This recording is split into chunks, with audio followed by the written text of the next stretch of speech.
नमस्कार, दूरदर्शन उत्तर प्रदेश के विशेष कार्यक्रम में आप सभी का स्वागत है। मैं हूं बरखा बली। देश की राजनीति में एक बार फिर से चर्चा का विषय राहुल गांधी बन चुके हैं। जी हां, कोलंबिया यूनिवर्सिटी में उनके द्वारा दिए गए बयान ने सियासी पारा बढ़ा दिया है। नेता प्रतिपक्ष राहुल गांधी ने मोदी सरकार पर कई आरोप लगाए हैं, जिसमें भारत का लोकतंत्र खतरे में है, ये सबसे अहम है। अब सवाल यह है कि राहुल गांधी इस जो बयान दे रहे हैं वो क्या देश हित में है या फिर कोई विदेशी एजेंडा है। चलिए देखते हैं इस रिपोर्ट से। राहुल गांधी एक योजना के तहत भारत को बदनाम करने का षड्यंत्र रच रहे हैं। कांग्रेस और स्पेशली राहुल गांधी जी भाजपा विरोधिता करते करते देश की भी विरोधिता कर रहे हैं, भारत की विरोधिता कर रहे हैं। आप राहुल गांधी सब कुछ बेबुनियाद बेशरम भरी बातें करते हैं भारत के खिलाफ, भारत में, और विदेश में कहते हैं कि भारत में बोलने की आजादी नहीं है। राहुल गांधी ने इस बात का ठेका ले रखा है कि जब भी वो विदेश जाएंगे, ये जिद ठान रखी है कि वो भारत को बदनाम करेंगे। जो व्यक्ति भारत के प्रोग्रेस के खिलाफ नफरत फैलाता है, ये कहता है Bharat can not be a leader, उससे यही साबित हो चुका है कि राहुल हेट्स इंडिया स्ट्रेंथ। लोकतंत्र खतरे में नहीं है, राहुल गांधी का भविष्य खतरे में है। बीजेपी के ये तीखे आरोप लोकसभा में विपक्ष के नेता राहुल गांधी पर लग रहे, और ये आरोप इसलिए लग रहे हैं क्योंकि राहुल गांधी ने एक बार फिर विदेशी धरती से भारत के लोकतंत्र पर हमला बोलते हुए मोदी सरकार पर निशाना साधा है।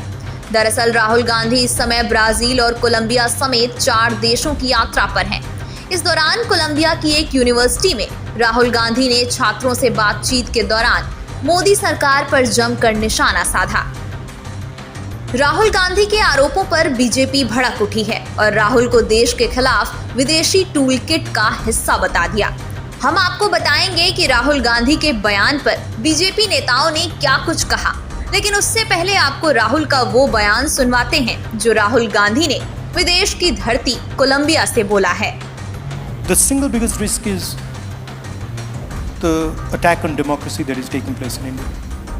Because India has multiple religions, multiple traditions, multiple languages, and India actually is a conversation between all its people.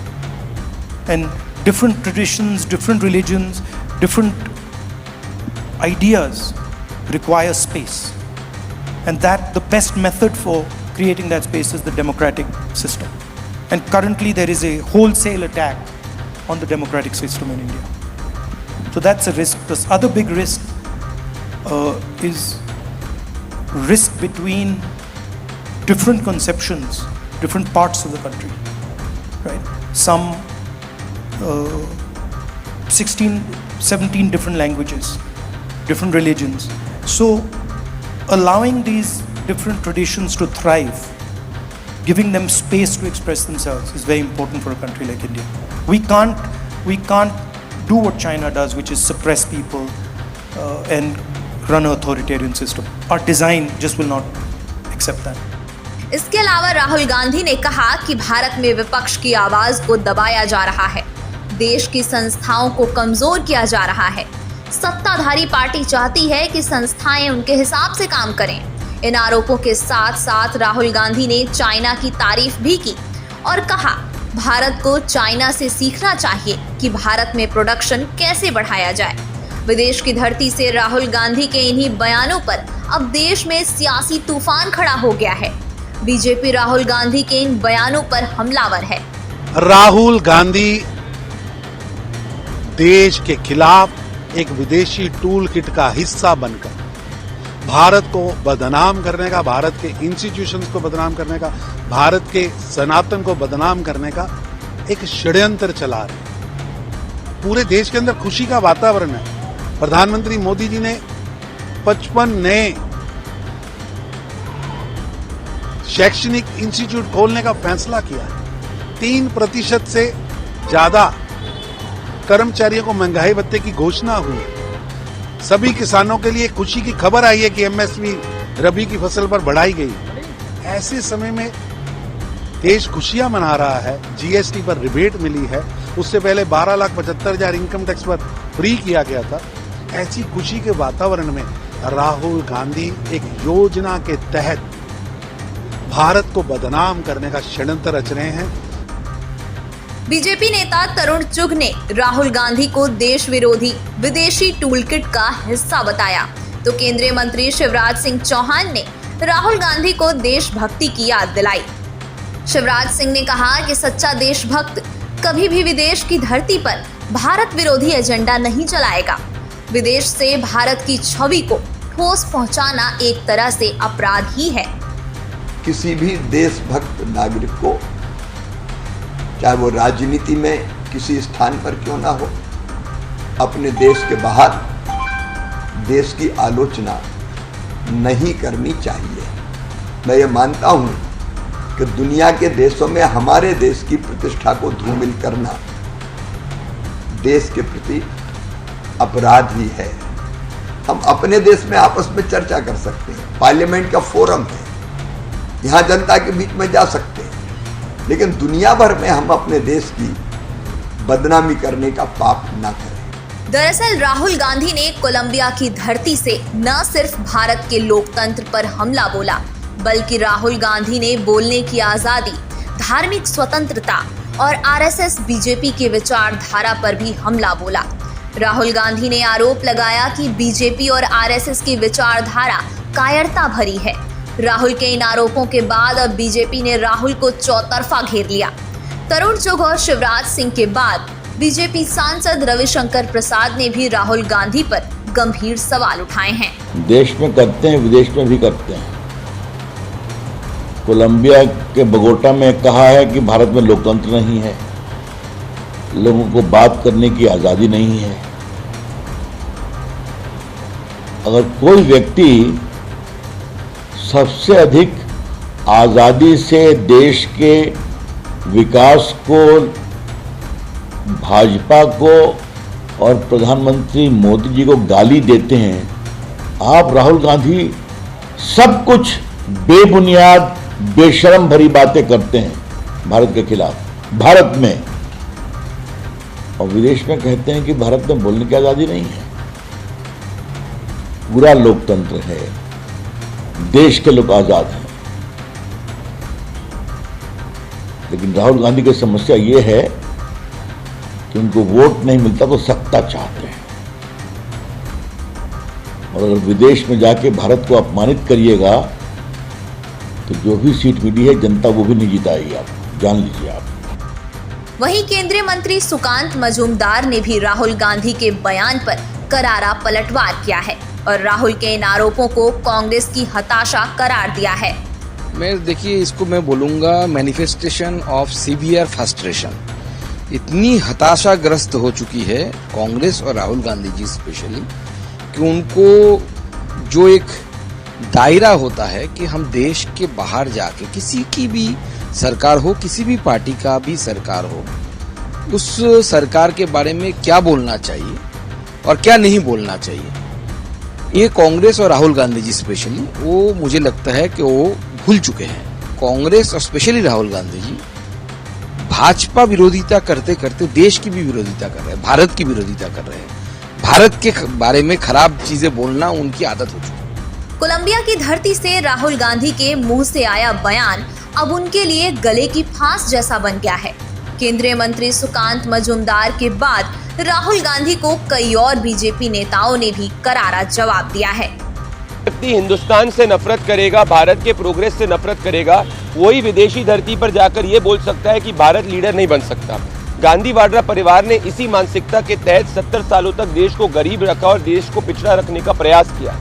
प्रधानमंत्री नरेंद्र मोदी जी के अंडर में जब राहुल गांधी और उनका पूरा गांधी वाड्रा परिवार ये देखता है कि हिंदुस्तान एक $4 ट्रिलियन की इकोनॉमी बन चुका है, 4th लार्जेस्ट इकोनॉमी बन चुका है, 3rd लार्जेस्ट इकोनॉमी बनने वाला है और वर्ल्ड में एक लीडर के रूप में स्थापित हुआ है, तो अपनी घृणा और जलन की वजह से राहुल गांधी हिंदुस्तान को के लोकतंत्र को और हिंदुस्तान के प्रोग्रेस के ऊपर हमला कर रहे हैं। राहुल गांधी का जो रिमोट कंट्रोल है वो विदेशी ताकतों और विदेशी हाथों में है, क्योंकि जो लोग भारत के प्रोग्रेस को नहीं चाहते वो राहुल गांधी को फ्रंट पे रखकर ऐसा बुलवाते हैं।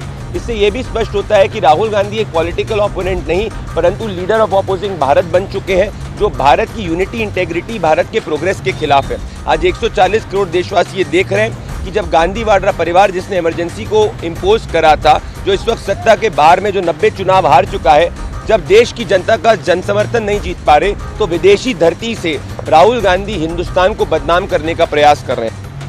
एनडीए सरकार के शासन में भारत की लोकतांत्रिक व्यवस्था पर राहुल गांधी ने विदेशी धरती से ये जो सवाल उठाए हैं, ये कोई पहली बार नहीं हुआ है।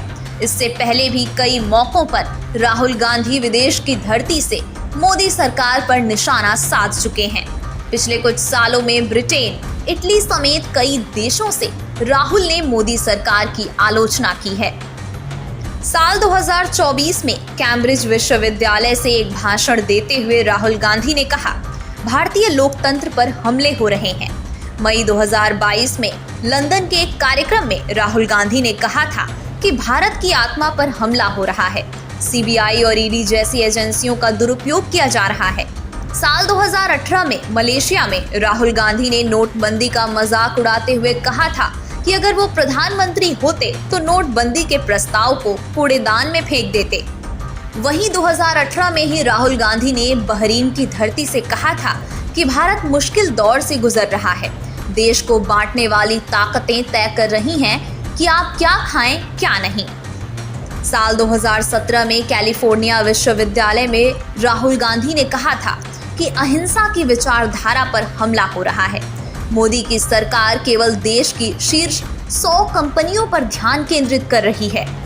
इन तमाम उदाहरणों से साफ है कि विदेश में जाकर भारत सरकार पर हमला बोलने का राहुल का ये सियासी स्टंट काफी पुराना है। इन आरोपों पर उस वक्त भी देश में खूब सियासी माहौल गर्म हुआ था। बीजेपी नेताओं ने उन पर झूठ बोलने और भारत की छवि खराब करने की आदत होने का आरोप लगाया था और बीजेपी नेताओं को ये कतई भी नागवार गुजरा था। दरअसल कई दफा विदेशों से राहुल गांधी ने जिन बातों का जिक्र करते हुए भारत के लोकतंत्र को खतरे में बताया है, केंद्रीय मंत्री रामदास अठावले ने राहुल के उन्हीं आरोपों पर तीखा प्रहार किया है।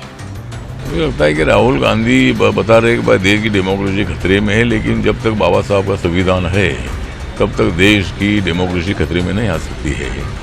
जरूर राहुल गांधी बोल रहे कि कोई ना कोई तो खतरे में है, तो उसमें राहुल गांधी की पार्टी कांग्रेस पार्टी खतरे में है, राहुल गांधी खतरे में है और उस सत्ता तक पहुंचना उनके लिए बहुत बड़ा मुश्किल है। इसीलिए राहुल गांधी जी बयान झूठ हमेशा देने में बहुत बड़े एक्सपर्ट बन गए हैं। तो मुझे लगता है कि देश की डेमोक्रेसी धोखे में नहीं है, कांग्रेस पार्टी धोखे में है। रामदास अठावले के साथ साथ राहुल गांधी के बयान को ज्यादा तवज्जो ना देते हुए बिहार के उप मुख्यमंत्री सम्राट चौधरी ने भी राहुल गांधी के बयान पर पलटवार किया है। कोलंबिया में जाके वो क्या कहते हैं, भारत के लोगों को उससे कोई मतलब नहीं है। भारत लोकतांत्रिक देश है, भारत नरेंद्र मोदी के नेतृत्व में आगे। बीजेपी नेताओं के साथ साथ राहुल गांधी की ओर से विदेशों में जाकर दिए गए बयान को अब तो कांग्रेस भी ज्यादा तवज्जो नहीं दे रही है। दरअसल इससे पहले जब भी राहुल गांधी विदेश दौरे पर जाते थे तो कांग्रेस पार्टी के आधिकारिक एक्स हैंडल पर या राहुल के पर्सनल एक्स हैंडल पर यात्रा से पहले खूब प्रमोशन होता था, लेकिन इस बार ऐसा नहीं हुआ है और न ही किसी कांग्रेस नेताओं द्वारा उनकी विदेशी यात्रा को प्रमोट किया गया है। इन्हीं सब अटकलों के बाद अब सवाल उठने लगे हैं कि क्या अब कांग्रेस भी राहुल गांधी की विदेशी यात्राओं से दूरी बना रही है। राहुल गांधी कोलंबिया, ब्राजील सहित 4 देशों की यात्रा पर हैं। राहुल की इस यात्रा को लेकर कांग्रेस में खासा उत्साह नहीं दिखा। राहुल गांधी के व्यक्तिगत हैंडल @राहुल गांधी पर इस यात्रा से संबंधित कोई पोस्ट नहीं है। केवल एक पोस्ट भारतीय मोटरसाइकिलों से संबंधित दिखी है, जिसमें राहुल विदेश की धरती पर दौड़ती इंडियन बाइकों की तारीफ करते नजर आ रहे हैं। इस एक पोस्ट के अलावा खबर लिखे जाने तक कांग्रेस पार्टी या कांग्रेस नेताओं की ओर से राहुल की यात्रा को लेकर ज्यादा जानकारी के साथ उत्साह भरी कोई पोस्ट नहीं दिखी है। केवल कांग्रेस नेता पवन खेड़ा के एक्स हैंडल से एक छोटी सी पोस्ट आई है। आमतौर पर ऐसा नहीं होता था। इससे पहले जब राहुल गांधी विदेश की यात्राओं पर गए हैं तो वहां होने वाले आयोजन की पोस्ट और राहुल गांधी के स्पीच को कांग्रेसी नेताओं की ओर से खूब शेयर किया जाता था, लेकिन इस बार ऐसा नहीं हुआ तो सियासी हवा भी चल उठी और कयास लगाए जाने लगे कि राहुल गांधी की विदेशी यात्राओं के दौरान दिए जाने वाले बयानों से कहीं ना कहीं कांग्रेस अब बचने की कोशिश कर रही है। क्योंकि कांग्रेस प्रवक्ता पवन खेड़ा के एक्स हैंडल से आई एक संक्षिप्त पोस्ट राहुल गांधी की यात्रा का कोई फॉलो अप पवन खेड़ा की ओर से भी नहीं किया गया। हालांकि कोलंबिया में राहुल की ओर से दिए गए बयान पर जब बीजेपी आक्रामक हुई तो कांग्रेस नेता अशोक गहलोत राहुल गांधी का बचाव करते जरूर नजर आए। जब कभी राहुल जी गए बाहर, वो अपनी बात कहते हैं, बात वही कहते हैं जो यहाँ पार्लियामेंट के अंदर या बाहर बोलते हैं, नई बात नहीं बोलते। वो कौन सी बात है जो यहाँ बोलते हैं तो दुनिया नहीं सुनती है, वही बात है जो यहाँ बोलते हैं वो वही बात वहीं बोलते हैं। तो ये जो इनके पास कहने कुछ है नहीं, इसलिए ये इस प्रकार की बात करते हैं जिससे कि जनता भ्रमित हो जाए कि वास्तव में राहुल जी को विदेश में जाके क्या भूल गए। वो चोरी का हो, बेरोजगारी का हो, महंगाई का हो या ध्रुवीकरण का हो, अब लोग धीरे धीरे सब समझ गए बातों को कि हमें ध्रुवीकरण के नाम पे बिना मतलब में भ्रमित किया जा रहा है। तो घबरा करके इस प्रकार के आरोप लगाते राहुल गांधी पर। अशोक गहलोत के बाद कांग्रेस नेता राजीव शुक्ला भी राहुल गांधी का बचाव करते हुए नजर आए और इस दौरान राजीव शुक्ला ने बीजेपी पर भी विदेशों की धरती से नेहरू और इंदिरा गांधी को कोसने का आरोप लगाया। देखिए, राहुल गांधी विदेश में जाके कोई देश की छवि खराब नहीं करते, देश के बारे में हमेशा अच्छा बोलते हैं, लेकिन जो बातें लोकतंत्र आदि के बारे में बोल रहे हैं वो सही बोल रहे हैं, सब लोग बोल रहे हैं। आप ही बताइए, जो भाजपा के नेता बाहर जाते हैं ऊपर से नीचे तक, वो क्या क्या बातें बोलते हैं वहाँ कांग्रेस के बारे में, क्या क्या बातें पिछले मनमोहन सिंह सरकार की कितनी आलोचना वो करते हैं वहाँ जाके, नेहरू तक को बाहर जाके गालियाँ देते हैं। वो सब ठीक है, वो देश विरोध नहीं है, किसी व्यक्ति पर नहीं बोल रहे हैं। अगर मोटा मोटी मुद्दों को बता रहे हैं कि भाई ये मुद्दा जैसे लोकतंत्र को लेकर है या वोटों को लेकर, तो राष्ट्र विरोधी हो गया। तो उनका ये फैशन बन गया कि मेरे खिलाफ कुछ भी बोलो तो मैं कह दूंगा तुम राष्ट्र विरोधी हो, मैं तुम्हारे खिलाफ कुछ भी बोलता रहूं, वो राष्ट्र विरोध नहीं है। जहां एक और कांग्रेस नेता अशोक गहलोत और राजीव शुक्ला राहुल गांधी के बयान का बचाव कर रहे हैं, तो दूसरी ओर बीजेपी उनके बयान पर जमकर प्रहार कर रही है। बीजेपी नेता निशिकांत दुबे ने राहुल गांधी की बयानबाजी को जाकिर नायक, खालिस्तानी आतंकी पन्नू और सैयद सलाहुद्दीन की तरह बताया। साथ ही निशिकांत दुबे ने राहुल गांधी पर देश विरोधी ताकतों के एजेंडे में शामिल होने का आरोप लगाया और उनकी यात्रा को फंडिंग कहां से मिल रही है, इसकी जांच कराने की मांग की। राहुल गांधी विदेश में जाकर जो है संविधान के लिए लंबी लंबी बातें करें और भारत सरकार के खिलाफ जो है अनर्गल बयानबाजी करते हैं। ये बयानबाजी वैसे ही है जैसे कि जाकिर नाइक मलेशिया से बोल रहा है, खालिस्तान का आतंकवादी पन्नू जो है वो कनाडा और अमेरिका से बोल रहा है, और सैयद सलाहुद्दीन जो है वो पाकिस्तान जाकर बोल रहा है।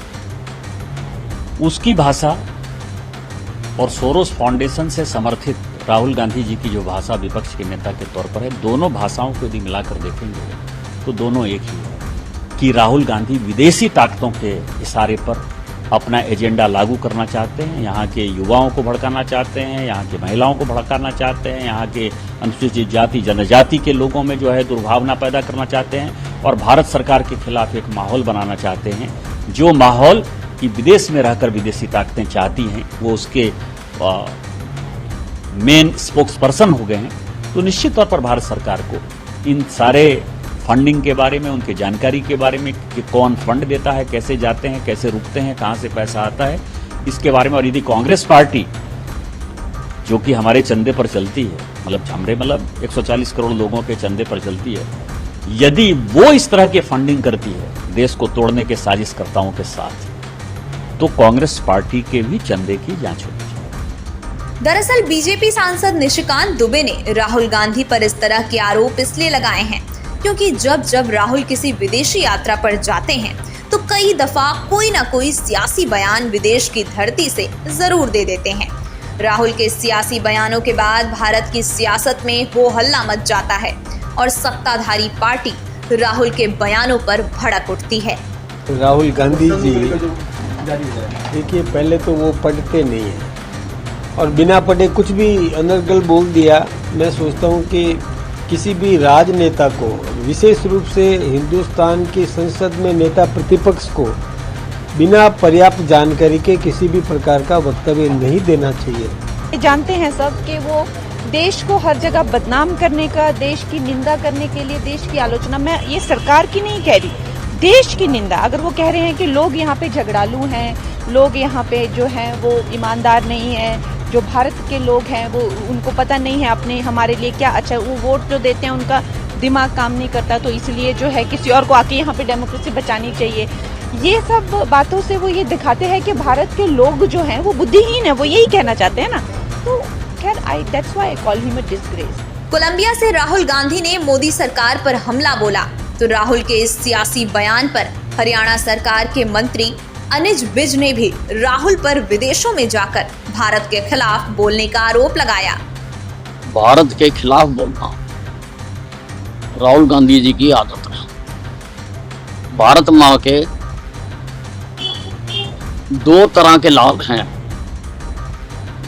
एक वो हैं जो विदेशों में जाके भारत का नाम रोशन करते हैं, एक वो हैं जो विदेशों में जाकर भारत का नाम डुबोने की कोशिश करते हैं।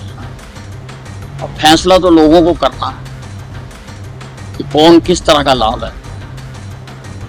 अनिल विज ने जिस सियासी अंदाज में विदेशों में जाकर भारत का नाम डुबोने का आरोप राहुल पर लगाया है, कुछ इसी तरह के आरोप राहुल पर देश में चुनाव होने से पहले उनकी यात्राओं पर लगते हैं। दरअसल आंकड़े बताते हैं कि जब जब राहुल गांधी चुनाव से पहले विदेशी यात्राओं पर जाते हैं, तब तक कांग्रेस की नाव बीच कश्ती में ही डूब जाती है।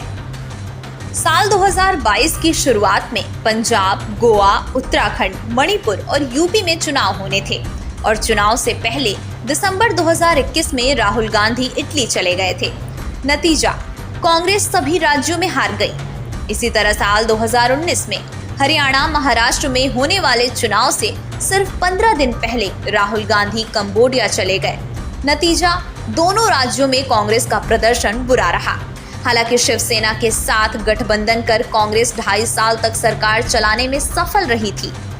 इसी तरह साल 2017 में गुजरात और हिमाचल प्रदेश में चुनाव से पहले राहुल गांधी 2 हफ्तों के लिए अमेरिका दौरे पर गए थे। नतीजा क्या निकला? कांग्रेस दोनों राज्य हार गई। इसी तरह जनवरी 2016 में 5 राज्यों पश्चिम बंगाल, तमिलनाडु, केरल, असम, पुडुचेरी में चुनाव थे। राहुल नए साल के मौके पर यूरोप यात्रा पर गए।